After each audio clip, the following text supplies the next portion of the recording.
He's one of my favorites. I got a lot of favorites. He's one of my favorites too, y'all. He and my homeboy Charles, they did some stuff together. I just love, and I know Kenneth is here now by way of New Orleans, by way of Las Vegas, right? You did Vegas for a while, right, baby? Kenneth, I'm talking to you. Yes, ma'am. And I remember because he called it Lost Wages, and I thought that was funny. It's Las Vegas, play on words, right? Poet. Anyway, so y'all give it up for Kenneth. Y'all gonna love him. Kenneth.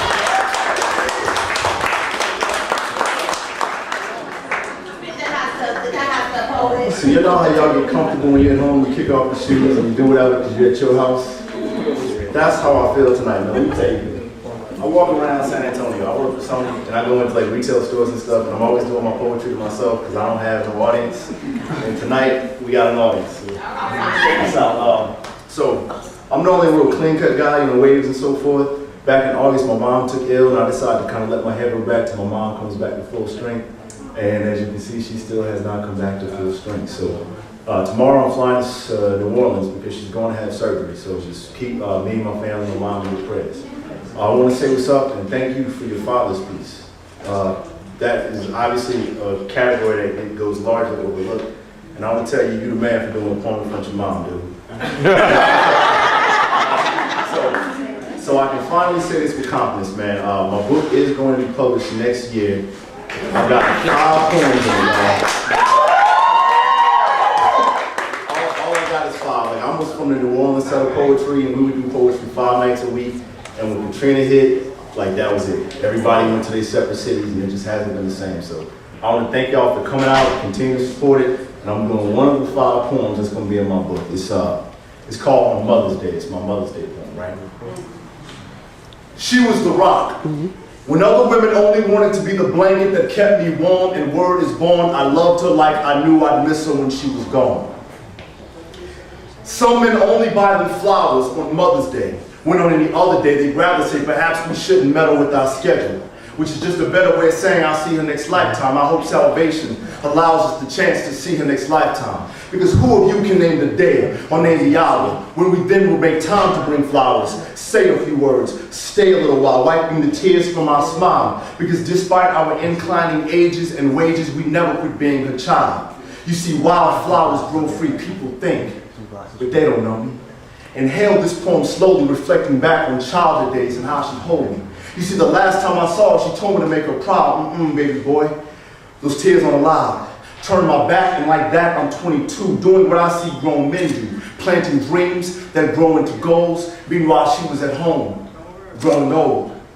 But she was the one that told us that we could be anything. And so we ran off and gathered things like diplomas, degrees, passports to travel overseas. But today, as you can clearly see, we'd rather have a handful of you. You see, mothers are meant to be the next best thing to a wife if you work it right.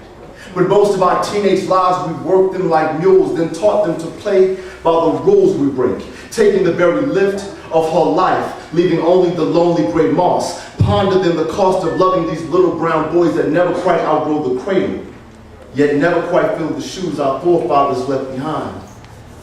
The shoes my daddy left behind. You see, that verse reminds me, you see, even when daddy happened to take a hiatus, you made it up with love, you braided us together with your tears. And though I hear he's a rolling stone whose departure may be near, in case you didn't know we have nowhere else to go, you're the only mother we know, the only woman we need.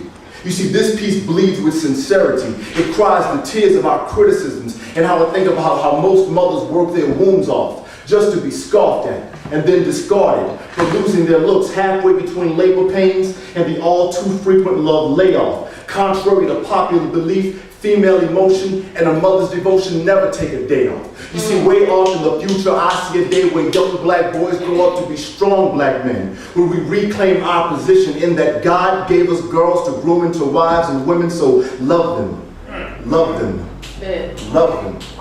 But as for the here and now, it just seems ironic how most men can hand their wives a pound of lemons for every share of sugar shown, as if she didn't kiss us when we were sick and do her best to hug us healthy. I swear our society has placed too much emphasis on becoming wealthy, instead of giving back to the first woman willing to help me. And even with these spectacles, sometimes I lose sight of what's expected of the second son sent to Shirley. Surely these worldly wants will wane, but what about my doubts and cares that leave me standing there? When the game winner goes wide right the last time I call her, and she says goodnight. You see, because day by day I'm trying to change, but it seems I'm tangled in some of my father's ways. I've got a face fixed on guilty grins and silly smirks. I've got a pocket filled with fragile promises. And though I'm convinced I'm coming to terms with the things I've learned, good intentions don't roll back the hands of time nor do justice for this mother of mine. And from Bill Withers' grandma's hand on down to the spinner sweet Sadie, no lady has ever been made so overworked, yet underrated, underkissed, underhugged, and underloved. It's no wonder her daughter's destiny is to become emulating single mothers at the age of 13. It's because they grow up in the shadows of seeing single mothers. So fellas, go back home and love her, love her, love her. She is my earliest, latest, greatest inspiration. Her love is my favorite song on repeat. Her advice is that box of Mikey-Nikes I sneak into this theater of life. With its overpriced concessions, lopsided lessons, and just let the record show that although no one knows the price of a human life, our society sure knows how to tax it. And attacking for lacking qualities less than flawless, but I can't say I saw all that when I was young. She was my shirt tucker, my collar fixer, my wave brusher, my shoe tire, my tear wiper, my peanut butter sandwich maker, my mother. God bless you.